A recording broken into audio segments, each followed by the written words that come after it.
Breaking news Tirupati తొక్కిసలాట ఘటనపై 4వ దశ జ్యుడిషియల్ విచారణ ముగిసింది. కలెక్టరేట్ లో జరిగిన విచారణలో డీఎస్పీ రమణ కుమార్ ను టీటీడీ తరపు న్యాయవాదులు క్రాస్ ఎగ్జామిన్ చేశారు. సాయంత్రం 5 గంటలకు రద్దీ ఉండగా క్యూలైన్ కు పంపమని ఆదేశాలున్నప్పటికీ ఎందుకు పంపలేదని న్యాయవాదులు ప్రశ్నించారు. గేటు తెరిచే సమయంలో ఎంతమంది పోలీసులున్నారని మాజీ జస్టిస్ సత్యనారాయణమూర్తి ప్రశ్నించారు. ఈ నెల 15 నుంచి 5వ దశ విచారణ ఉండగా మరోసారి ఈవోతో పాటు అధికారులు హాజరయ్యే అవకాశం ఉంది.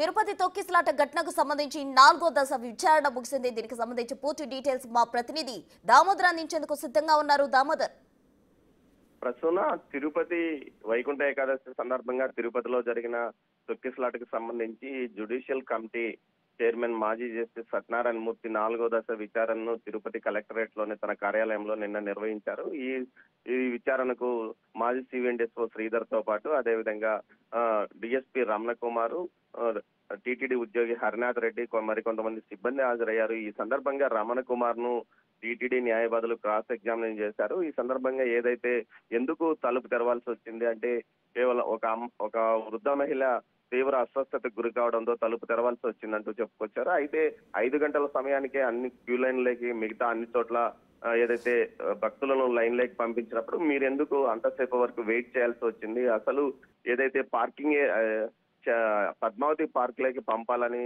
ఎక్కడైనా షెడ్యూల్లో అధికారులు చెప్పారా, లేకపోతే మీరంతకు మీరే వారిని పంపించారా అన్న విషయాలను కూడా ఆయన ఈ సందర్భంగా ప్రశ్నించారు. మరోవైపు ఏదైతే 15వ తేదీ మరో దశ విచారణకు వాయిదా వేశారు. ఈ సందర్భంగా టీటీడీకి సంబంధించిన రికార్డులు అదేవిధంగా పోలీసులు కూడా రికార్డులన్నీ తన